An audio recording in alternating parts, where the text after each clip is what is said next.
Assalamualaikum warahmatullahi wabarakatuh. Salam sejahtera bagi kita semuanya. Pada pertemuan kali ini, mata kuliah Hukum Ketenagakerjaan akan kita diskusikan beberapa bagian terkait dengan definisi, asas-asas, dasar hukum, tujuan, unsur-unsur dalam hukum ketenagakerjaan. Kita masuk pada apa itu hukum ketenagakerjaan. Sebenarnya hukum ketenagakerjaan ini dulu seringkali disebut dengan hukum perburuan, yang dalam bahasa Belanda disebut dengan arbeidsrecht. Untuk definisi berkaitan dengan hukum perburuan ini, ada beberapa pendapat para ahli, di antaranya Molenaar menyatakan bahwa hukum perburuan adalah bagian hukum yang berlaku, di mana mengatur hubungan antara tenaga kerja dan pengusaha, antara tenaga kerja dan tenaga kerja, serta antara tenaga kerja dengan pengusaha. Levenbach menyebutkan bahwa hukum perburuan adalah hukum yang berkenaan dengan hubungan kerja, di mana pekerjaan itu dilakukan di bawah pimpinan dan dengan keadaan penghidupan yang langsung bersangkut paut dengan hubungan kerja. Ada pendapat dari Van Esveld menyebutkan bahwa hukum perburuhan tidak hanya meliputi hubungan kerja, di mana pekerjaan dilakukan di bawah pimpinan, tetapi meliputi pula pekerjaan yang dilakukan oleh swapekerja yang melakukan pekerjaan atas tanggung jawab dan risiko sendiri. Mock menyebutkan bahwa hukum perburuan adalah hukum yang berkenaan dengan pekerjaan yang dilakukan di bawah pimpinan orang lain dengan keadaan penghidupan yang langsung bergandengan dengan pekerjaan tersebut. Adapun unsur-unsur dalam hukum ketenagakerjaan, yang pertama, unsur tersebut menyatakan serangkaian peraturan yang berbentuk tertulis dan tidak tertulis, kemudian mengatur tentang kejadian hubung kerja antara pekerja dan pengusaha atau majikan. Kemudian adanya orang bekerja pada dan di bawah orang lain dengan mendapat upah sebagai balas jasa. Dan yang terakhir, mengatur perlindungan pekerja atau buruh meliputi masalah keadaan sakit, haid, hamil, melahirkan, keberadaan organisasi pekerja atau buruh, dan sebagainya yang biasanya ini tercantum di dalam sebuah kontrak kerja. Kedudukan hukum ketenagakerjaan dalam sistem hukum Indonesia. Secara umum, kalau dilihat terdapat dalam hukum perdata, hukum tata usaha negara, dan hukum pidana, di mana dalam hukum perdata, jika itu berkaitan dengan perjanjian kerja, yang di dalamnya mengatur mengenai hak dan kewajiban yang telah disepakati bersama, dan hanya melibatkan para pihak saja, maka hal tersebut menyangkut aspek hukum perdata itu sendiri. Kalau berkaitan dengan hukum tata usaha negara, maka yang menjadi pembahasan adalah jika berkaitan dengan perizinan, penetapan upah minimum, pengesahan peraturan perusahaan, pendaftaran perjanjian kerja bersama, pendaftaran serikat pekerja serikat buruh, dan sebagainya yang masih meliputi dalam hukum tata usaha negara. Kemudian, jika berkaitan dengan hukum pidana, itu apabila terdapat sebuah peristiwa yang berkaitan dengan pelanggaran terhadap Undang-Undang Ketenagakerjaan. Di dalam hukum ketenagakerjaan, terdapat beberapa asas yang sebenarnya juga sudah tercantum di dalam Undang-Undang Ketenagakerjaan, yaitu Undang-Undang Nomor 13 Tahun 2003. Di mana dalam pelaksanaannya, asas hukum ketenagakerjaan itu berlandaskan pada Pancasila dan Undang-Undang Dasar Negara Republik Indonesia tahun 1945.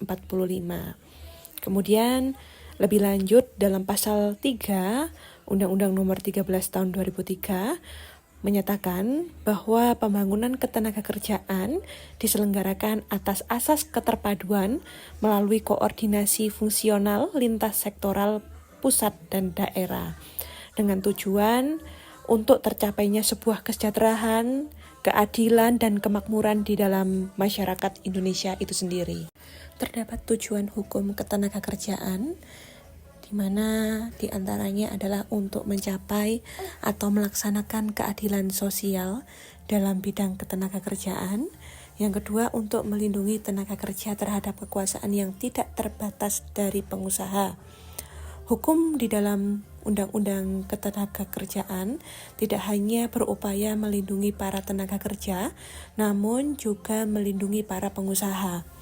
Keberadaan hukum ketenagakerjaan secara yuridis bertujuan untuk menjaga keseimbangan hubungan kerja antara tenaga kerja dan pengusaha agar memiliki hubungan yang baik dalam melakukan aktivitas berusaha, sehingga harapannya dapat meningkatkan kesejahteraan pada setiap pihak. Berdasarkan ketentuan dalam pasal 4 Undang-Undang Nomor 13 Tahun 2003, bahwa pembangunan ketenagakerjaan bertujuan untuk memberdayakan dan mendayagunakan tenaga kerja secara optimal dan manusiawi, kemudian mewujudkan pemerataan kesempatan kerja dan penyediaan tenaga kerja yang sesuai dengan kebutuhan pembangunan nasional dan daerah. Kemudian, memberikan perlindungan kepada tenaga kerja dalam mewujudkan kesejahteraan, dan terakhir meningkatkan kesejahteraan tenaga kerja dan keluarganya. Terdapat sifat hukum ketenagakerjaan, di mana telah disampaikan sebelumnya bahwa hukum ketenagakerjaan mengatur hubungan kerja baik antara tenaga kerja dengan pengusaha, yang berarti mengatur kepentingan orang perorangan. Oleh sebab itu, maka hukum ketenagakerjaan bersifat perdata atau privat.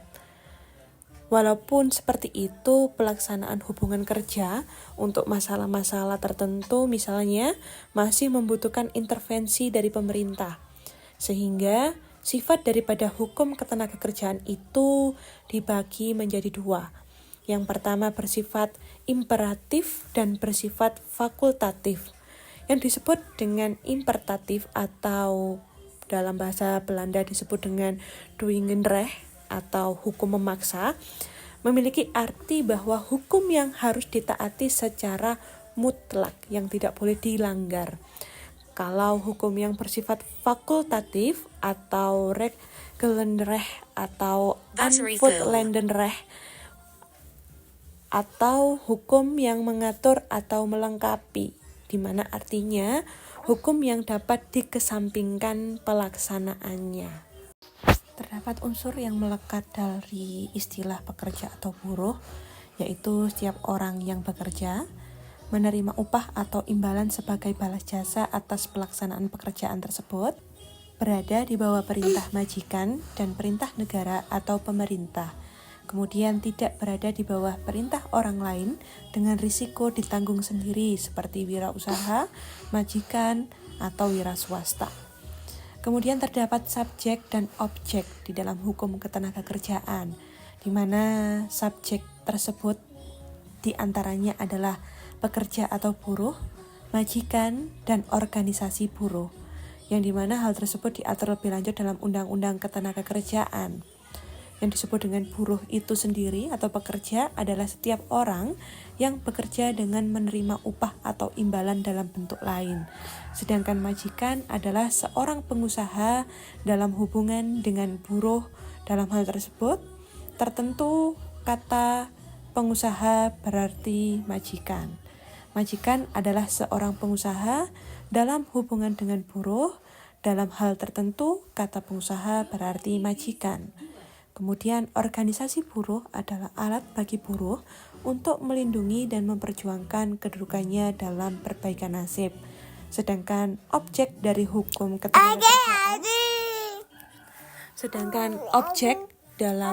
ketenagakerjaan yang pertama, terpenuhinya pelaksanaan sanksi hukuman baik secara administrasi maupun bersifat pidana sebagai akibat dilanggarnya suatu ketentuan dalam peraturan perundang-undangan. Kemudian terpenuhinya ganti rugi bagi banyak pihak yang dirugikan sebagai wan prestasi yang dilakukan oleh pihak lainnya terhadap perjanjian yang telah disepakati. Terdapat sumber hukum ketenagakerjaan. Secara umum, sumber-sumber hukum ketenagakerjaan diatur di dalam konstitusi kita, yaitu Undang-Undang Dasar Negara Republik Indonesia tahun 1945. Kemudian perjanjian-perjanjian internasional yang sudah diratifikasi oleh pemerintah Indonesia. Yang ketiga, perundang-undangan untuk hal-hal khusus, ya. Kita ketahui bahwa memang Undang-Undang Ketenagakerjaan itu adalah aturan yang bersifat umum di negara kita atau dalam skala nasional, yang kemudian ada aturan lebih lanjut entah dalam bentuk perda atau mungkin juga bisa dari keputusan menteri atau peraturan menteri, ya, yang dimana itu sebagai aturan yang lebih khusus dari Undang-Undang Ketenagakerjaan itu sendiri atau yang berkaitan dengan pekerja, ya. Kemudian kesepakatan kerja bersama, putusan pengadilan, peraturan kerja yang ditetapkan perusahaan, ada perjanjian kerja individual, ada instruksi oleh majikan atau pemberi kerja, dan yang terakhir ada doktrin hukum. Kemudian untuk pihak yang terikat dalam hukum ketenagakerjaan, jadi demi terwujudnya hubungan kerja yang baik, maka perlu adanya kerjasama yang melibatkan beberapa pihak sebagaimana diatur lebih lanjut dalam Undang-Undang Ketenagakerjaan. Pihak-pihak tersebut siapa saja? Yang pertama ada pekerja atau buruh, yang kedua ada serikat pekerja atau serikat buruh, dan berikutnya ada pemberi kerja atau pengusaha, kemudian organisasi pengusaha, ada lembaga kerjasama bipartit atau tripartit, ada dewan pengupahan, dan yang terakhir ada pemerintah. Untuk setiap definisinya itu diatur lebih lanjut dalam Undang-Undang Ketenagakerjaan, seperti definisi dari pekerja atau buruh itu sendiri secara definitif adalah setiap orang yang bekerja dengan menerima upah atau imbalan dalam bentuk lain. Sedangkan serikat pekerja atau buruh itu adalah sebuah organisasi yang dibentuk dari, oleh, dan untuk pekerja atau buruh baik di perusahaan maupun di luar perusahaan, yang bersifat bebas, terbuka, mandiri, demokratis, dan bertanggung jawab guna memperjuangkan, membela, serta melindungi hak dan kepentingan pekerja, buruh, serta meningkatkan kesejahteraan pekerja atau buruh dan keluarganya. Dari definisi tersebut, maka sifat pekerja diantaranya yaitu yang pertama bebas, terbuka, mandiri, demokratis, bertanggung jawab dalam menjalankan tugasnya yang bertanggung jawab kepada anggota masyarakat dan negara. Untuk pemberi kerja atau pengusaha, pemberi kerja adalah orang, perseorangan, pengusaha, badan hukum, atau badan-badan lainnya yang memperkerjakan tenaga kerja dengan membayar upah atau imbalan dalam bentuk lain. Sedangkan pengusaha, untuk pengertiannya di dalam Undang-Undang Ketenagakerjaan itu memberikan beberapa pengertian. Yang pertama, orang perseorangan, persekutuan, atau badan hukum yang menjalankan suatu perusahaan milik sendiri.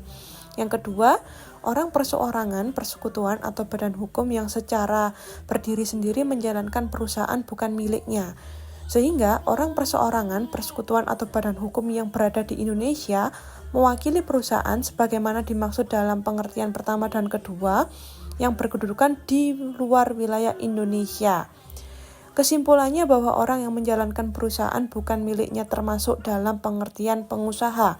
Artinya pengurus perusahaan disamakan dengan pengusaha atau orang atau pemilik perusahaan. Sedangkan mengenai organisasi pengusaha itu diatur dalam pasal 105 Undang-Undang Nomor 13 tahun 2003, yang mana setiap pengusaha berhak membentuk dan menjadi anggota organisasi pengusaha. Yang kedua, ketentuan mengenai organisasi pengusaha diatur sesuai dengan peraturan perundang-undangan yang berlaku. Secara umum ada 2 organisasi pengusaha di Indonesia, sebagaimana pendapat Lalu Husni. Yang pertama ada Kadin. Kadin adalah sebuah kamar dagang dan industri Indonesia, sedangkan Apindo adalah Asosiasi Pengusaha Indonesia yang merupakan organisasi pengusaha yang mengurus perihal ketenagakerjaan. Sedangkan yang dimaksud dengan lembaga kerjasama bipartit adalah sebuah forum konsultasi dan komunikasi mengenai masalah hubungan industrial di suatu perusahaan yang anggotanya terdiri dari pengusaha dan serikat pekerja atau serikat buruh yang sudah tercatat di instansi yang bertanggung jawab di bidang ketenagakerjaan atau unsur pekerja atau buruh. Sedangkan lembaga kerjasama tripartit adalah forum komunikasi, konsultasi, dan musyawarah tentang masalah ketenagakerjaan yang anggotanya terdiri dari unsur organisasi pengusaha, serikat pekerja, serikat buruh, dan pemerintah. Dan kemudian tadi ada Dewan Pengupahan. Dewan Pengupahan itu adalah sebuah lembaga non-struktural yang sifatnya tripartit, di mana keanggotaannya itu terdiri dari unsur pemerintah, organisasi, pengusaha, dan serikat pekerja atau serikat buruh. Untuk dasar hukumnya sendiri sebenarnya juga diatur dalam keputusan Presiden nomor 107 tahun 2004 tentang pengupahan, ya, tentang Dewan Pengupahan.